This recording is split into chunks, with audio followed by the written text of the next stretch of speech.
Hey guys, just wanted to jump in here and kind of give you some best practices to consider whether you're doing SEO or lead gen for your clients. Again, as always, the most important thing is you got to qualify these people. Don't onboard clients or have partners for lead generation, rank and rent stuff if you haven't done a good job vetting them, because you're going to have a revolving door business, and the money you want to keep and have it be, consistently coming in, predictable revenue, you're not going to have it. And unfortunately, most people in digital marketing suck at this, and they wonder why they have a revolving door business. So make sure you're vetting these people. Okay, I teach that kind of stuff. So what I want to show you, just a few best practices I think that are going to be valuable to you. I used to live up in Saratoga. We had a house there we bought an investment property, and we were living there for like half the year, like half the year in New York, half the year in Florida, and we just sold the property June of 2022. But I do know the area. We lived in the area for like 20 plus years. And I have a friend who's a contractor, and he does remodeling, and he wants more bathrooms and kitchens. And I said, well, hey, don't pay me. I'll just invest some time. I'll build out a site. It's mine. I'll just get you. Actually, I didn't even tell him I have a site. Yes, I did. And then I'm like, I'll get you leads, but you got to follow up with these and relentlessly. And then you could throw me $500 every job you closed. So this is a new website. Maybe it's 4 to 6 weeks old. Saratoga is about 40,000 people. I'm covering the entire county. There's probably about, I don't know, maybe 250,000 people in the county, I guess. I don't even know. Let's see. Saratoga. You guys won't see this. New York population.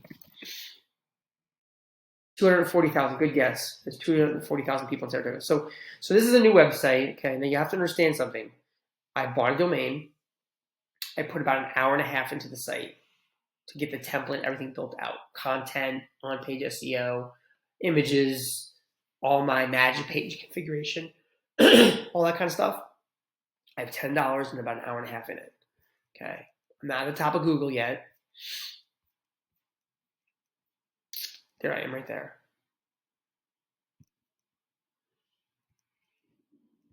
Share this tab instead. Okay, so here's this site. Okay, I own it. Cost me $10. It's on page 2 right now.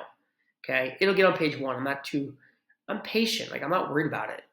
I haven't done citations. I don't have a GMB, a Google Business Profile, or nothing. So what are the best practices that I want to share with you? Because you guys need to be taking those notes on this. What I'm doing, call it confident arrogance. I know what I'm doing is awesome and works, and I love it because I'm doing it for myself, and I'm teaching to my students, and it's great stuff. So just a few key points. This top section, your hero section, whether desktop, laptop, a tablet, mobile, you got to keep this simple. Treat it like a landing page in a sense. The more information you put here, the more chaos, the more busy it is, and people glaze over it. They just don't do anything. The goal is to get people taking action. So you got 5 seconds to get their attention.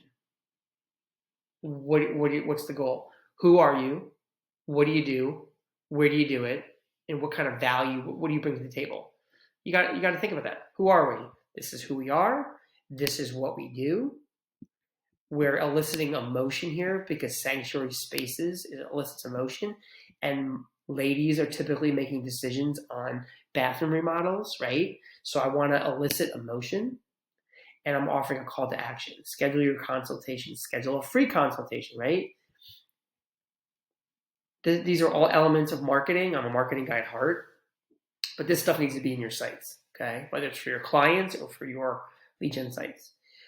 If you notice my form, it's a multi-part form, and that's on purpose. I can have 3 questions, but again, it makes it busy. So I've opted to go, I want 1 question, and I have drop downs so they don't have to do a lot of work because people are lazy. People can drop down. Oh, master bathroom model.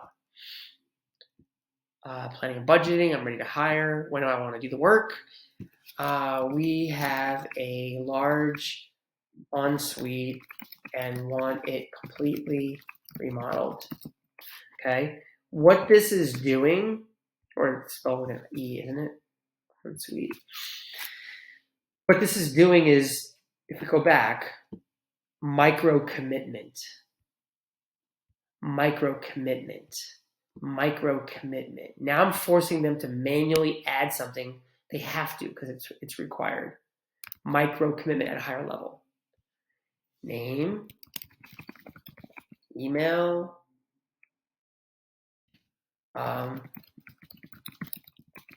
right? And then you add your phone number. The phone number is the most coveted piece of information, right? I want that. So if I can get somebody committing along the way and get them to physically fill out, like take the time to fill out information, and then the last piece I want most importantly is the email or the phone number, I'm sorry, guess what? Legit lead. Now, if somebody says to you, these leads are garbage, my question is, okay, how many times have you followed up? Well, I called one time. You're an idiot. I don't want to work with you. Like if you don't understand the value, if first of all, if you haven't educated these people and taught them how to follow up properly, well, that's your fault. And you wonder why you have a revolving door business. You need to qualify or disqualify clients and partners for LeadGen. If you don't, you're going to have a revolving door business. Okay.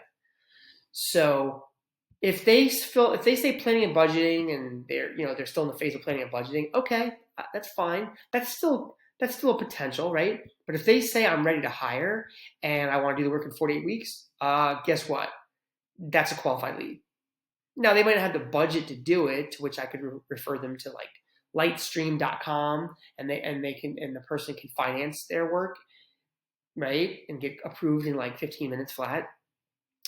So the goal is to keep this simple and get commitments on the way. That's another best practice. What's something else that we need to talk about? Let's go back over to this other tab. When you scroll down here, and I teach this in my program, my course, whatever you want to call it. Where am I going?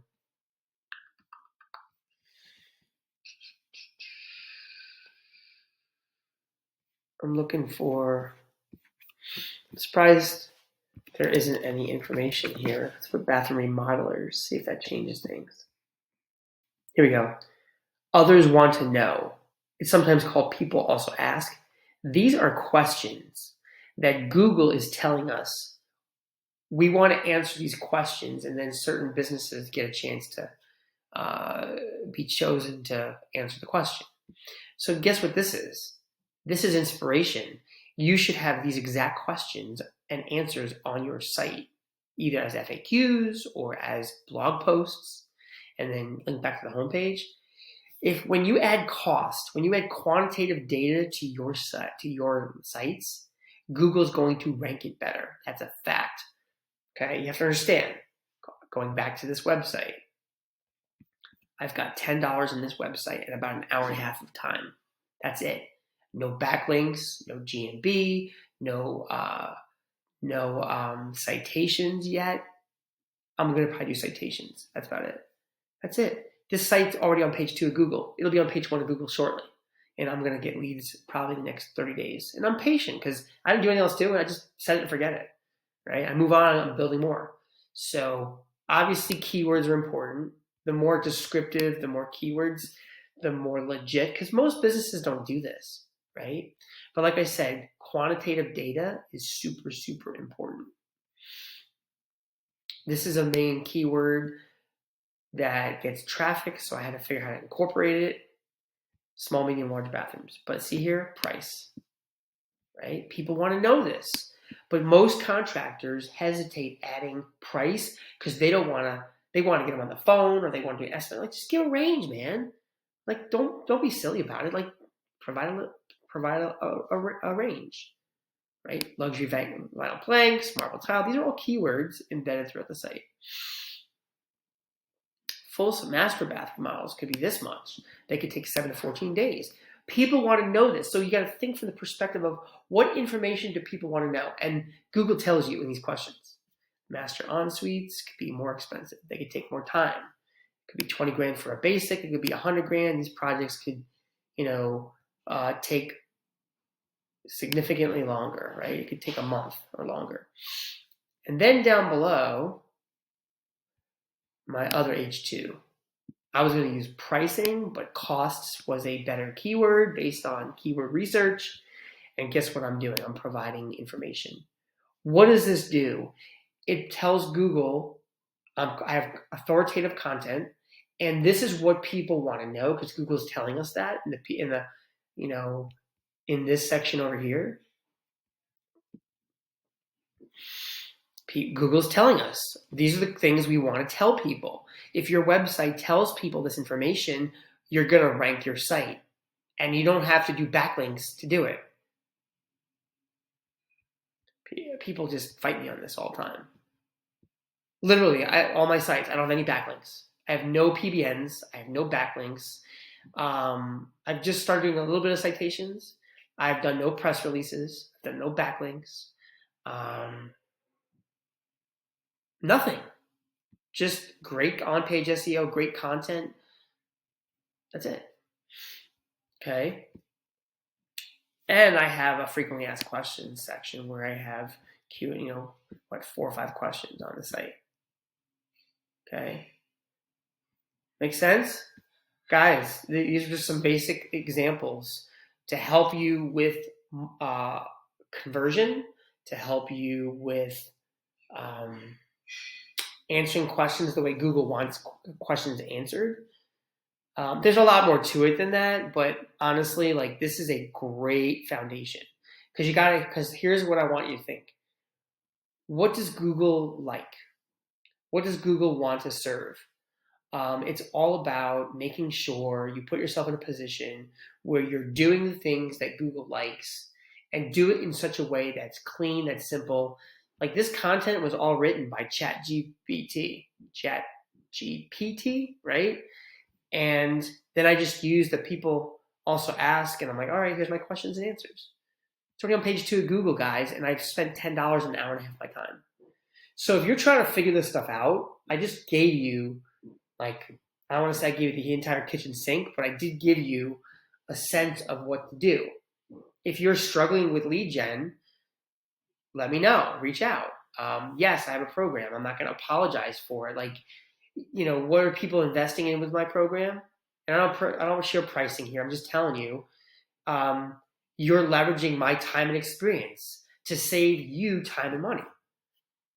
Will you get a return on investment? Of course, if you do the work. If you're a great student and you do the work, I'm a sales guy, but I also understand. I'm like, I don't want to work with people that are lazy, that are going to make excuses, that aren't going to be good students. I have students today who ask me questions, and I'm like, look, that's in the course. You haven't gone through it. Go through it. You're not a good student. So I'm not a jerk about it, but I tell people, I'm like, you need to be a great student and you need to be consistent with your work.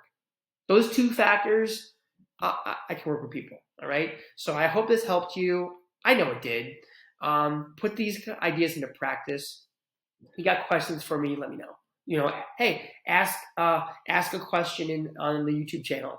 I'll see it. I'll get back to you. All right, guys. Have yourselves a great weekend. God bless.